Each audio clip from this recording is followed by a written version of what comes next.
कई जगहों पर प्रमाण है कि बौद्ध स्थान हो, अलग स्थान हो, उनको तोड़कर भी मंदिर बनाया गया है।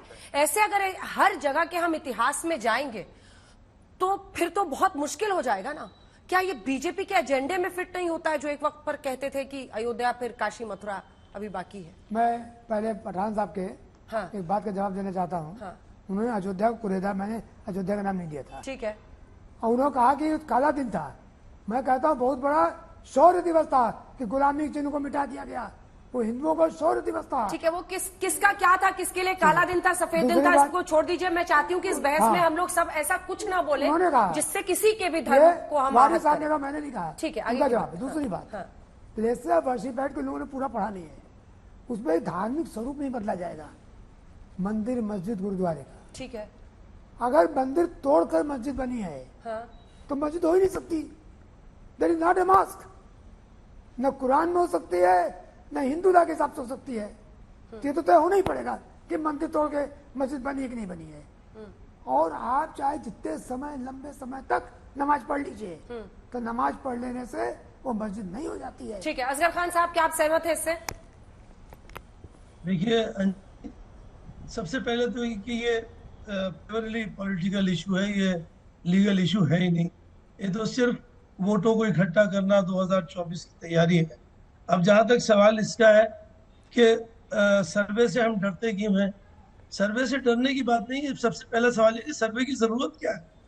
मैं कहता हूँ सर्वे में कुछ भी आ गया, जैसे हमारे अभी जैन साहब फरमा रहे थे कि भाई वहां मस्जिद तोड़ के मंदिर बना या मंदिर तोड़ के मस्जिद बनी, जो कुछ भी हुआ उसकी पोजीशन 1947 में क्या थी। सवाल ये है, जो वर्शिप एक्ट की बात हम करते हैं 1991 की, वो सिर्फ ये है कि उस वक्त उसकी पोजीशन क्या थी। अगर वो मस्जिद थी, अगर वहां नमाज हो रही थी, तो फिर वही रहेगी। अगर वही रहेगी तो आप बताइए कि फिर सर्वे की जरूरत क्या है। और अगर फिर भी आप सर्वे कराना चाहते हैं तो पहले अमेंड करिए ना, पहले वर्शिप एक्ट को अमेंड करिए। ठीक है, आपकी इस बात में दम है, लेकिन क्या आपको ये बात परेशान नहीं करती जो इशू ये रेस कर रहे हैं कि अगर वहां पर मंदिर था तो मंदिर तोड़कर अगर वहां मस्जिद बनाया जाए तो उसे इस्लाम भी कबूल नहीं करता? नहीं है, ऐसा नहीं है, गलत तारीख पेश करते हैं। और आज अफसोस ये है कि इस मुल्क के जिम्मेदार आदमी, मैं उत्तर प्रदेश का जिम्मेदार नहीं पूछ रही हूँ, इसका जवाब जिम्मेदार आदमी ने एक ऐसा बयान दिया कि कोर्ट के ऑर्डर से पहले अपना ऑर्डर सुना दिया। जब कोई मामला कोर्ट में पेंडिंग होता है, प्रिजुडिस है, तो हमें उसके ऊपर कोई ऐसी टिप्पणी नहीं करनी चाहिए कि साहब इसमें ऐसा हो जाएगा। उन्होंने बिल्कुल बाकायदा तौर पर कह दिया कि जी ये मंदिर है और मंदिर। अब अगर यही सवाल सब मुसलमान करें कि भाई आप आराम से दे दिए, कह दिए ये तो मस्जिद थी, मस्जिद है, मस्जिद रहेगी, आप मान लीजिए साहब इसको। या ये मुद्दे को इस तरीके से उठाया जा रहा है पूरे हिंदुस्तान में। एक मस्जिद, बाबरी मस्जिद के बाद जो कह भी दिया था भाई बाबरी मस्जिद के बाद और दूसरी मस्जिदों की बात नहीं होगी, फिर मथुरा की, काशी की। अब यही मुसलमान करने लगे कि हर मंदिर के नीचे एक मस्जिद है, चलिए साहब सबकी खुदाई करिए। क्या करना चाहते हैं इस मुल्क के साथ? कैसा कानून की बात करते हैं, जंतर मंतर पे जो इस मुल्क की शान पहलवान बैठे थे उनके साथ कानून के क्या हुआ? धज्जियां भी गिरती कानून की। फिर मुल्क की तरक्की के बारे में नहीं सोचेंगे, किसान मर रहे हैं उनके बारे में नहीं सोचेंगे, इंश्योरेंस बिक रहा है, करेंसी कहाँ जा रही है, होटल किस तरीके से बिक रहे हैं, एयरपोर्ट का क्या हो रहा है, मुल्क का हाल क्या हो रहा है। ये नहीं, सिर्फ मंदिर मस्जिद और हिंदू मुस्लिम, ताकि हमारे वोटों की सियासत, हमारी कुर्सियां कायम रहे, इसके अलावा और कुछ नहीं है।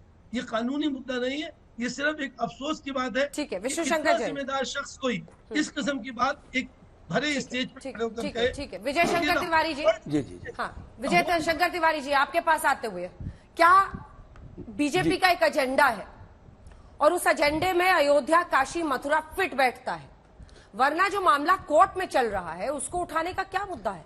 और सबको पता है कि मुस्लिम पक्ष ऐसा प्रस्ताव लेकर आने वाला, इन तेवरों से आपको लग रहा है कि कोई प्रस्ताव लेकर आएगा? अंजना जी, ये हिंदू समाज का एजेंडा है, पूरा हिंदू समाज की मांग है। और आप ये देखिए कि अयोध्या जब चल रहा था तो अयोध्या के लिए सारा देश कैसे खड़ा हो गया था, कैसे काशी के लिए खड़ा हो रहा है और कैसे मथुरा के लिए खड़ा हो रहा है। और हमने प्रारंभ में यही कहा था, काशी, मथुरा और अयोध्या, तीन की बात हमने की थी। अभी असगर साहब कह रहे हैं हिंदू मुस्लिम कौन कर रहा है? अब आप ये बताइए कि जब उस ज्ञानवापी मंदिर के अंदर त्रिशूल है, वहां पर नंदी है, वहां शिवलिंग है, वहां पर हिंदू भित्ति चित्र हैं, हिंदुओं के प्रतीक चिन्ह हैं। इसके बाद भी आप कह रहे हैं वहां मस्जिद है, फिर कहते हैं हम 400 साल से वहां पर नमाज कर रहे हैं। तो किसी सड़क पर आपने 10 साल नमाज कर ली तो मस्जिद हो जाएगी क्या? किसी दिल्ली के कई पार्कों में आप नमाज कर रहे हैं, क्या वो मस्जिद हो जाएंगे क्या? तो ये कोई तर्क बैठता नहीं है। जब औरंगजेब ने खुद 1669 में लिख दिया, शायद औरंगजेब को ये पता नहीं होगा कि भारत में लोकतंत्र आएगा, 1947 आएगा, देश स्वतंत्र होगा और इसके बाद भारत में न्याय का शासन होगा, ये औरंगजेब को पता नहीं होगा। औरंगजेब खुद लिख कर चला गया कि ये मंदिर, ये ज्ञानवापी जो मंदिर है, इसको तोड़कर यहां पर आपने बनाया, मस्जिद बनाई। और 1965 में तो आपका गजेटियर जो काशी का है उसमें भी चला गया। तो इतने सारे साक्ष्य हैं, इतिहास ज्ञानवापी मंदिर के साथ है, भूगोल इतिहास, भूगोल भी मंदिर के साथ में है, साक्ष्य मंदिर के साथ में है, स्थापत्य मंदिर के साथ में है। आपके पास केवल हट है और हट के बल पर आप लड़ना चाहते हैं। एक बात कहते हैं कि इसमें एक एक्ट लागू जिसमें आप इस पर कर नहीं सकते। अभी तक सुप्रीम कोर्ट भी आप गए, हाई कोर्ट भी गए, आप सेशन कोर्ट भी गए, किसी कोर्ट ने यह कहा क्या कि हम इसको अस्वीकृत करते हैं क्योंकि एक ऐसा कानून है जिसकी वजह से इस पर मुकदमा नहीं चला सकते? कहा किसी ने? नहीं कहा ना। इसका मतलब है ये, इसका टाइटल बिल्कुल क्लियर है और ये विषय पूरी तरीके से कोर्ट के संज्ञान में है, समाज के संज्ञान में है। मैं कहता हूं असगर साहब, आप लोगों की केवल हट है, आपने केवल हिंदू मुस्लिम करना है, इसके अलावा कुछ नहीं करना है। ये ज्ञानवापी मंदिर काशी में नहीं होगा, मक्का में होगा क्या? यरूशलेम में होगा क्या? The whole world is the witness. जो आप कह रहे हैं वारिस बिल्कुल सही पठान कह रहे हैं। साहब, वारिस पठान साहब, जी क्या उनकी बात में दम नहीं है? जी बोलिए। वो ये कह रहे हैं कि एक एक करके जो तमाम निशान दिखा रहे हैं सर, देख, वो कह रहे हैं वो निशान क्या कह रहे हैं? आप गए हैं कि नहीं ज्ञानवापी? देखिए, आप गए हैं कभी? नहीं मैं तो नहीं गया ज्ञानवापी में, लेकिन मैं अंजना जी आपको मैं एक सुझाव देती हूँ, क्योंकि मैं आपको नहीं गया, आपकी लेकिन अभी पार्टी जाएंगे बार तो बार इंशाल्लाह बहस के लिए मौका मिला तो भेजती नमाज है, पढ़ेंगे जाके वहाँ पे।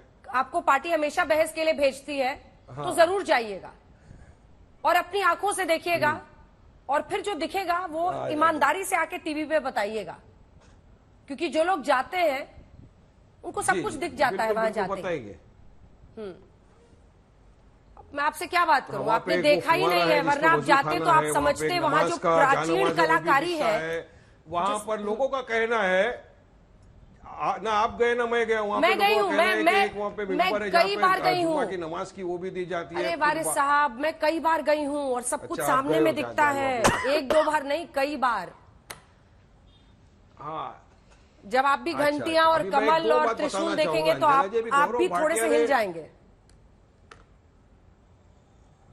अब वो तो डिसाइड करेगा ना अब्दुल्लाबाद हाईकोर्ट 3 तारीख को, फिर देखेगा। लेकिन यहाँ पे गौरव भाटिया ने अपने भाषण के अंदर कम से कम 10 मरतबा कहा, डर किस बात का है, डर की। तो सुनो गौरव भाटिया, भारत देश का मुसलमान डरता किसी के बाप से भी नहीं है, वक्ती तौर पे थोड़ा संभला हुआ है। आजादी डर के नहीं ली थी, लड़के ली थी आजादी, और संविधान के दायरे में रहकर अपनी हक की लड़ाई लड़ते हैं। आज भी कानून कायदे पे पूरा यकीन है, पूरा भरोसा है, और इंशाल्लाह हमको यकीन है कि कोर्ट हमारे पैर में फैसला देगा।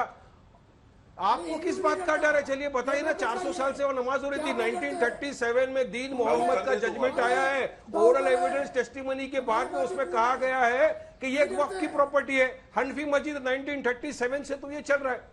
फिर आपको किस तरह का प्रॉब्लम है बताइए मुझे? आप क्यों कोर्ट कानून का किसको नहीं मानते? तो फिर 1991 जो प्लेसेस ऑफ वर्शिप एक्ट लाया था, उसका फायदा क्या है? जब ये लोग संसद में बनाए हुए कानून को नहीं मानते, प्रेसिडेंट के मोहर के नहीं मानते, और गौरव भाटिया ने भी कहा कि वहां पे स्टे नहीं लगाया गया है। My dear learned friend, supreme court ने कहा है status quo to maintain, Allahabad high court ने स्टे लगाया है। जब तक 3 तारीख को अगस्त को ऑर्डर नहीं आता तब तक आप वहां कुछ नहीं कर सकते। तो आप ये बताइए चीफ मिनिस्टर को कि इस तरह जब सब जुडिस मैटर हो तो देश के सामने आकर ऑर्डर डिक्टेट नहीं करते ना। आप जज नहीं है, आप हाई कोर्ट के जज नहीं है, आप मुख्यमंत्री है। हम भी नहीं डरते। अरे क्या हुआ भाई? अरे मत धमकाइए, आप धमकाते हैं। अरे मत डरो भाई, डरते नहीं। अरे जैन साहब, मैं तो किसी से नहीं डरता साहब। आपने लड़के, मैं तो पठान आदमी हूँ साहब, मैं तो डरता सिर्फ 2 जन से हूँ। ऊपर अल्लाह से डरता हूँ, नीचे मेरी वाइफ से डरता हूँ, बस बाकी किसी से नहीं डरता। मैं भी केवल भोलेनाथ से डरते हैं, भगवान राम से अच्छी डरते बात है। हैं। अरे धरती अच्छी बात किसी है, करते हैं। फिर क्यों बार बार बोला जाता है डर गए सर्वे से क्या अरे डरना? आप तो डर गए। एएसआई का सर्वे डरते आप देखेंगे, लोग। लेकिन हमने एक बार अपना हाथ जला चुका हम है नहीं डरते ना। हैं। इसी तरह सर्वे के नाम पे हमारी बाबरी मस्जिद को शहीद कर आप- दिया गया। जैन साहब, आप अरे जो है- हलफनामा दाखिल कर दिया था सुप्रीम आप कोर्ट में, मगर धमकी उसके बाद भी क्या आप देखा लोग हमने?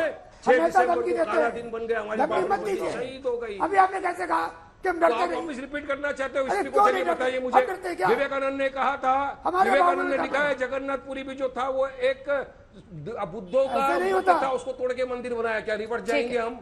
गौरव जी, रिवर्स गौरव जी जाएंगे? जवाब दीजिए। ये सारी चीजों को कोई- हटाने के लिए तो अभी प्लेसिडो तक वर्शिप आया है ना बहुत 1991। ढंग का जैन कोई नहीं आया। साहब, आप तो किसी ने सीनियर कहा। और जी वरिष्ठ सर, एक वकील हो, बार- कमाल गौरव- करके प्लेसिडो बात कर वर्शिप रहे हैं। को भी नहीं मानेंगे। Gaurav ji. Nature character change नहीं कर सकते। जहाँ नमाज हो रही है वो नमाज होगी, नहीं, जहाँ वजू कराइए। हो रहा है बिल्कुल वो वजू कराइए। होगा। बोलूं, चिल्ला कैरेक्टर क्यों? नेचर ना। नहीं चेंज कर ठीक है। सकते तो क्यों सर्वे कराना है? चलिए बताइए ठीक मुझे। ठीक है, जवाब इसी का जवाब दे रहे हैं दोनों, रुक जाइए।